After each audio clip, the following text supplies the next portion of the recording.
A diverse group of creatives from every corner of the globe, responsible for gateway destinations on 3 different continents and some of the biggest data infrastructure in the world.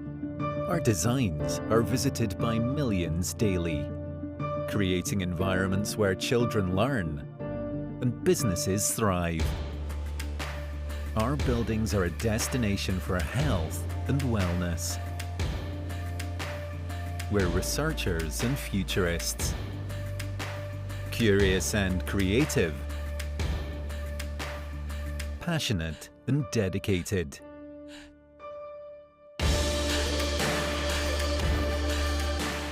We are Corgan.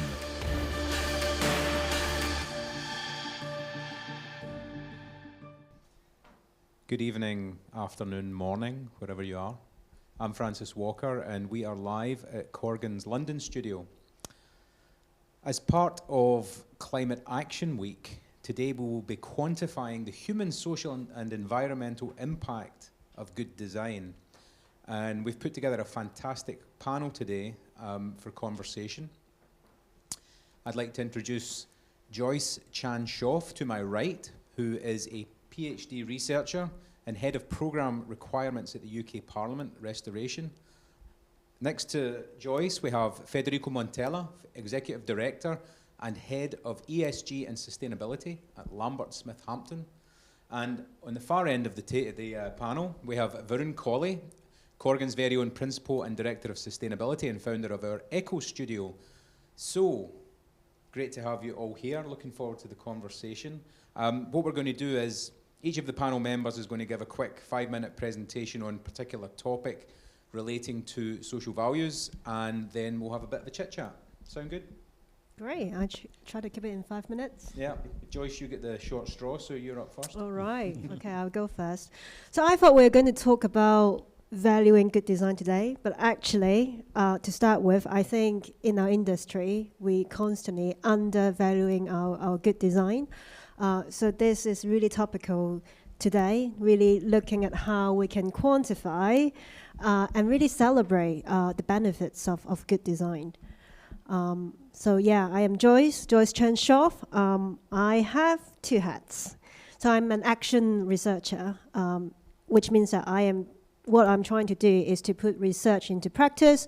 I'm a practicing architect. I work with the UK Parliament as an in-house architect, as well as leading the program requirements for the restoration and renewal program of the palace. And I've been doing this part-time study for about 7 years now, looking at how we can quantify well-being, bringing social and environmental value into the conversation, particularly looking at how we can provide sustainable retrofitting that consider the much more kind of wider aspect of impact and value into the way how we look at future.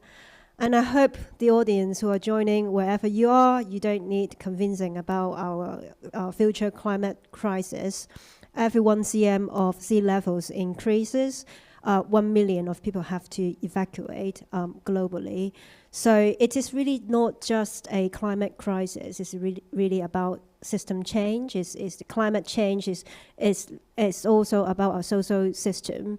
So I think this donut economy really articulates our states really well. It looks at how we can design building and create communities that sits within the ecological ceilings, while protecting our people, education, water, all the UN SDG goals. So it's really sitting within this donut, which is quite funny. Donut is not particularly healthy. But how do we protect the health of our planet while protecting, the really vulnerable, the climate justice? It's one of the things that I would like to look at, in the next few years or so. It has been going on for a while. It's a very complex challenge, and obviously governments have a key role to play. In the UK, so there are 3 key legislation, and there are many more. But today, I really wanted to focus on not only Biodiversity and Climate Change Acts, but the Social Value Act, looking at how we can bring social and environmental value into one place, looking at how we can recover from, post-COVID and all those kind of things, and how designers use best practice to promote sustainability, and looking at how design can actually create happier places.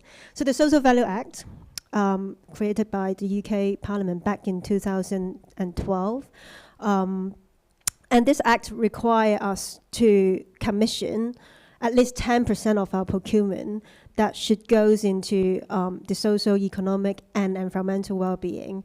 As you can see, it's a very holistic framework. And so this has been my obsession in the last 7 years or so. How can we use monetizing happiness as a common currency to quantify environmental and social well-being in our design? So when we, as architect, when we look at a proposal, we talk to our clients about whole life costing, looking at capital investment, looking at the operational investment throughout the whole life cycle. Sometimes you might call it return on investment, cost and benefit analysis. So my research is really about, how about the 90% of organizational expenditure goes into the well-being, productivity of the staff? Why are we not putting it as a benefit? Why are we missing this opportunity? So one of my first research question is, what is the business case for well-being by design? So it's just not well-being. It's about how our design impact on people more in general. So whether the impact is through procurement during the design and construction stage, or the benefits of the whole design life, which is the occupancy phase. So can we use happiness, life satisfaction as a metric, as opposed to reduction of carbon emissions, reduction of waste? How far can we get to?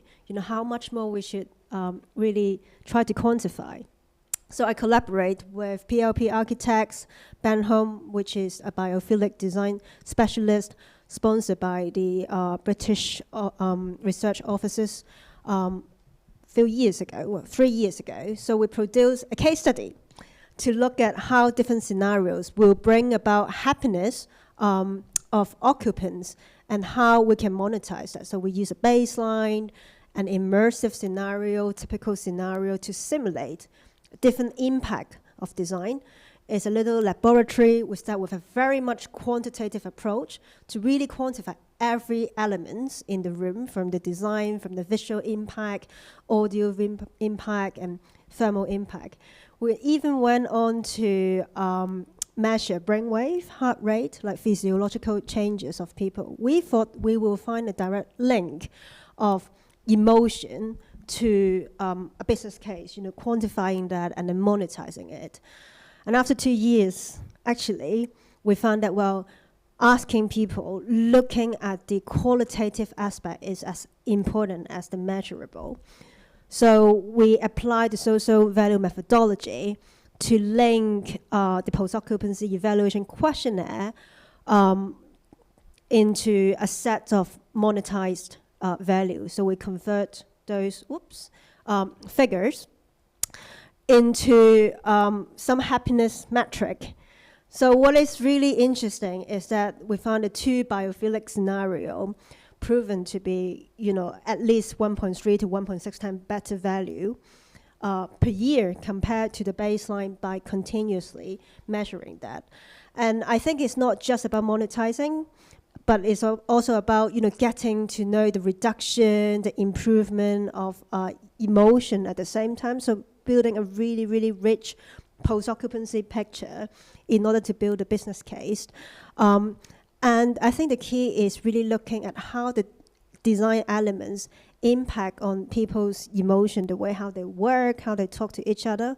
So we use this common currency to really look at, the impact of indoor greenery, natural daylight, having, a more diverse space to work, and including sustainable procurement. So if you look at the whole design stages, if you can manage to link the design impact to the whole life cycle, we will be much better to articulate the benefits of good design in a much more diverse and cascading impact to really drive improvement.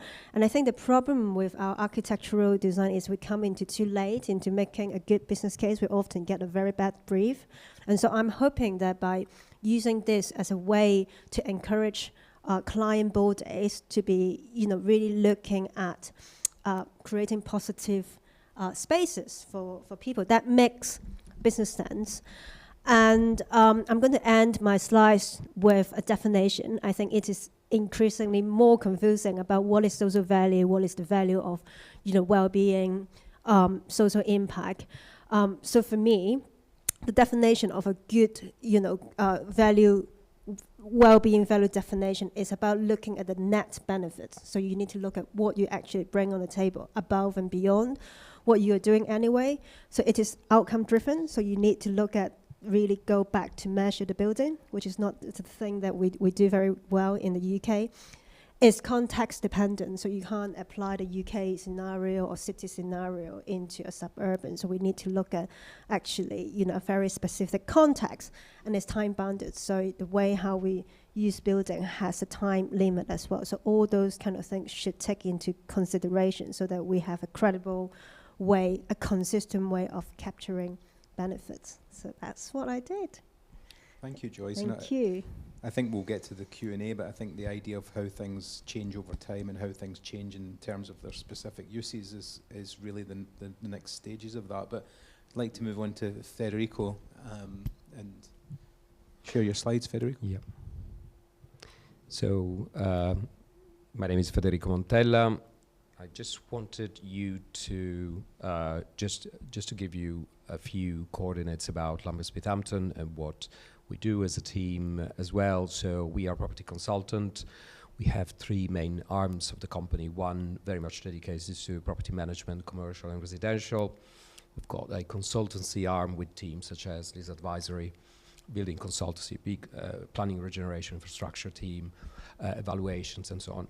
And then we've got a transactional arm with teams dedicated more to capital markets and agency. So this also to say that we as ESG team, we work across all these teams as well, all these type of clients. They can be institutional investors, they can be developers, they can be public sector. So we have a large portion of the public sector within our clients list, as well as a number of properties, commercial properties mainly under management. So yes, we are a consultant, and so first and foremost, I think we have to do very good housekeeping, particularly with regards to ESG. And so as part of the remit of my team is obviously to make sure that actually we do something impactful ourselves. And so we have an SBTI aligned net zero target of achieving 95% scope 1 and 2 emission reduction by 2030, as well as 50% of scope 3 stuff. So it's quite an ambitious target. We are kept in check by a third-party evaluation company called Planet Mark, and being lucky enough to be shortlisted for this year's ED Awards. So things so far have not been easy, but it's going well. I think we are very much aware of the challenge in the future, specifically on the scope 3 element. And with regards to the social value, which is very much the topic of today, we started reporting on a voluntary basis against social value outcomes and measures, and aligning our reporting to the Sustainable Development Goals. So I'm not going to go into details about the services that we provide for our clients, but just to kind of say that actually we've got a number of real estate, ESG and sustainability solutions across the 6 pillar over here, and obviously we tried to navigate, I think, the UK and EU landscape of the ever-evolving standards and acronyms. So let's jump into the theme of today, and I think Joyce has already introduced about the Social Value Act and also what we mean by social value, but I just wanted to bring you some tangible examples to kind of understand, particularly for the folks in the US, what we mean by that. So look at the first example. And so we know that we, within the real estate, we generate jobs when we work on a project or we develop a project. And so social value aims at looking at how many jobs are created, but also who's getting the job. So think for one moment that you've got to develop a building, if you've got to hire someone, you've got two potential candidates. You've got one on the left who's coming with a very good CV, comes from a good family, good background. You've got a second candidate whereby they, for example, might come from a more less privileged context. They are, for example, an ex-offender. And so what choice will actually deliver more social value? Well, you know that if an ex-offender is employed, they are obviously not claiming benefits. They are more likely, I think, to be in good health because they may have access to health insurance and therefore cost less to the health system.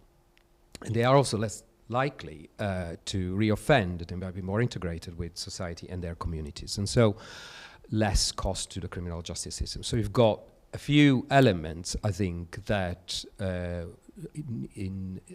on top of actually giving that metric of how many people who are ex-offenders have you hired, it also brings a value, which is the social value, which is that money potentially that has been saved from the actual bigger systems. So in this first instance, this is actually location specific, and so this was I think in Hounslow in West London. You've got, if you hire someone with that background, you will generate 24,500 pounds per person. So it goes into very specifics. This is an example. This particular one is coming from the social value portal. But if you, like us, I think bid a lot on public sector projects, then this is obviously something that is going to be on your day-to-day. So when Joyce said about delivering 10% of social value, that's exactly how local administration, public administration will ask you to demonstrate. So this is just some of the things that we do on the pillar of social value and how we help actually private sector clients. So you've seen a huge shift, I think, within the private sector. And so what we do is actually we deliver local needs analysis so that we can really give data and analytical data to developers, even architects, for example, who are looking to develop a project with the proximity of, 1 mile radius even. So we go into quite a detail. We provide social value strategies as well for assets or portfolios. And very importantly, we really help with the delivery of this, which very often is my team really doing it. But per each one of the social measures or outcomes, we really go down into that level of definition of delivery, project managing it, and specifically making sure that this actually gets contracted. So for today's discussion, I just thought to bring you some of the trends that we see. So obviously, we've talked a lot about social value. Arguably, this has been the year of the S in ESG.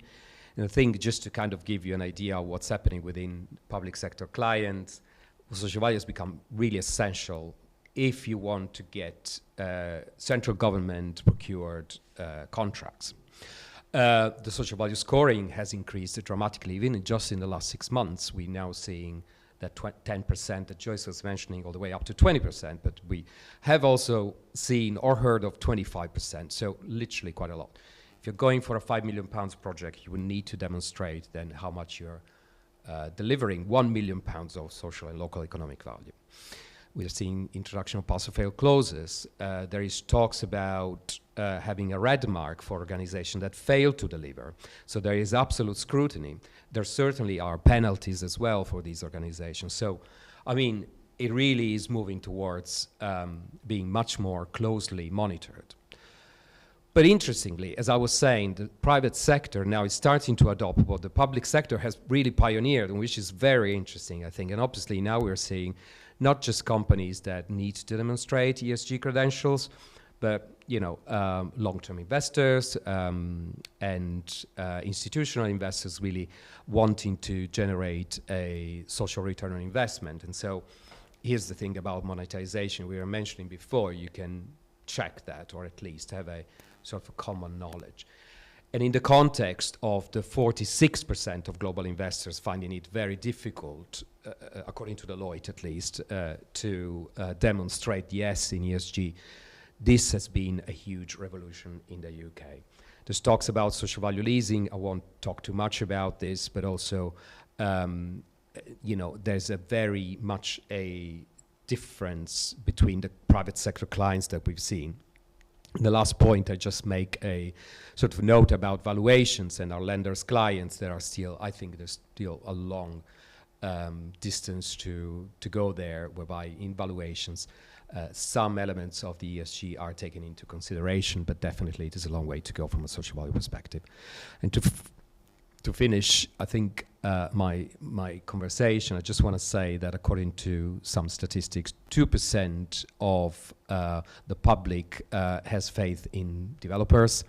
Only 7% of the public has faith in local administration, but 74% of the public actually thinks that developers should be accountable for what they have promised about. So with this, thank you very much. Thank you, Federico, and I particularly enjoyed your use of constantly evolving standards. I think that was a very polite way to do it. And so, hats off. And I'd like to hand over to Varun now for the final presentation. Sure. I'll take the clicker.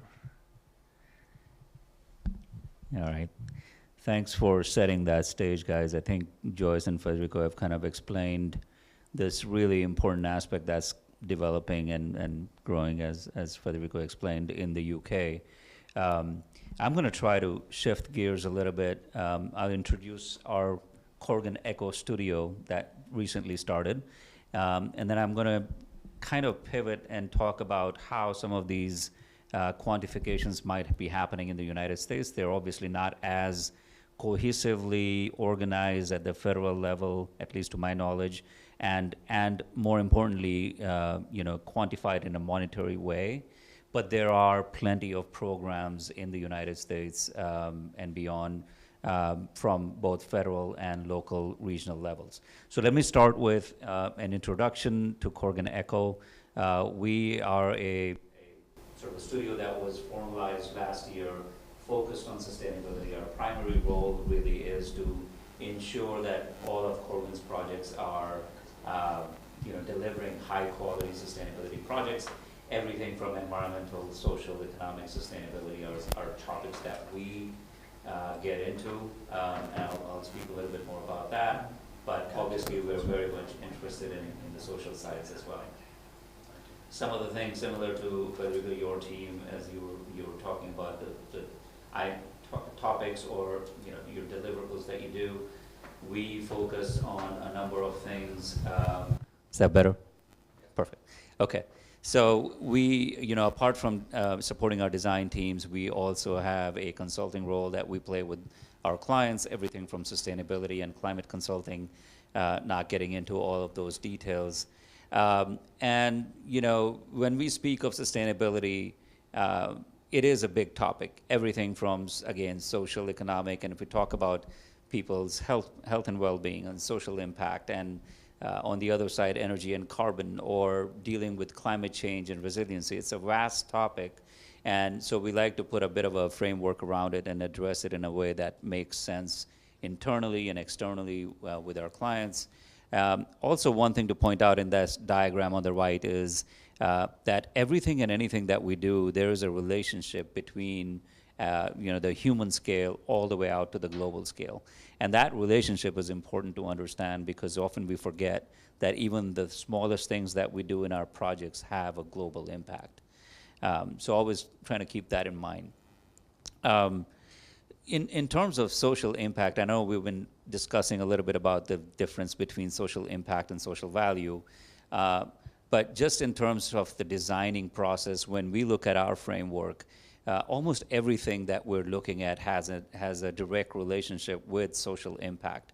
And we can break it down in certain, you know, in the broader terms. For me, it's health and well-being, economic opportunities, equity, climate justice, things that we have already kind of talked about. And then I started to compare that with Social Value Bank here in the UK.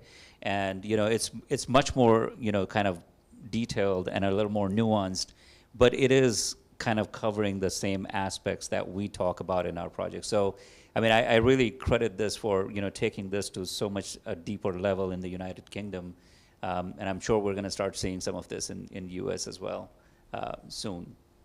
But just going back to what's, you know, what are the key drivers of these social values or social impact in the United States?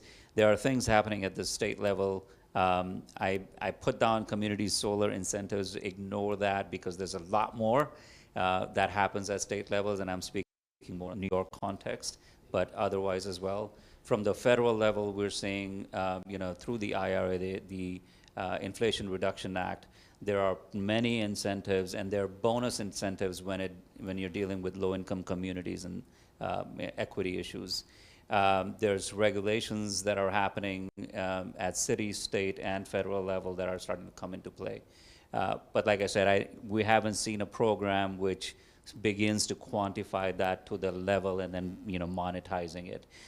Again, at the procurement level, you're going to see many programs at both state, regional, and national level that have a minimum requirement for inclusion of disadvantaged businesses or minority-owned businesses or women-owned businesses. So there's a number of programs out there. It's just kind of cohesively bringing it together into a monetized quantification manner is something that we haven't seen yet. The other thing I just wanted to highlight is going through, you know, different scales of work that we do. There's two things. One, there's a clear relationship between environmental, economic, and social impact. And this diagram here is kind of going to, I'll talk a little bit about that, but this is the map of New York City. If you are trying to locate yourself, if you see that little dark green rectangular box on the left side of the first diagram on the left, the green one, that's Central Park. And what I've kind of highlighted here is, you know, our New York City, this is all coming from New York City government and their analysis, and the relationship between where there's lack of tree canopy and where the households are without air conditioning. I mean, that's the economic part. That's the environmental design side. All of that feeds into the HVI, the Heat Vulnerability Index. Which leads into, and I haven't gotten into more detail of the analysis here, but that leads into health issues in those communities. That leads into, you know, additional fatalities that we see during, you know, excessive heat period, or the heat stress that when that hits New York City. So there is a relationship between, you know, all of these factors, and understanding and knowing that for us as designers is so important, right? And I'm going to walk you through some of these other examples, and I should highlight at this point that some of the examples I'm going to use moving forward is coming from our research arm, Hugo, and they have done some analysis and design projects which really start to look into existing conditions and then how that informs our design process. So one of these is user journey mapping. We, you know, obviously this is an exercise we use in all kinds of projects. But here's an example of studying that for Ontario Airport in California. And, you know, you start with interviewing, you start with finding out what are the issues, how are the physical environment impacting both physical or psychological well-being of a person, right? And we do many things, but starting with understanding the human being, the occupant, what's their needs, and then combining that, going back to your points about combining that with the bottom line of our clients, and how they can, you know, the more we can bring them together and synchronize, the more successful the project is in every which way. You know, we start with the physical environment. Our team in this particular project went through, you know, so many data points, 4,305, I can see there. But, you know, looking at light, looking at carbon, looking at noise, all of these factors impact the way people behave or react into a space.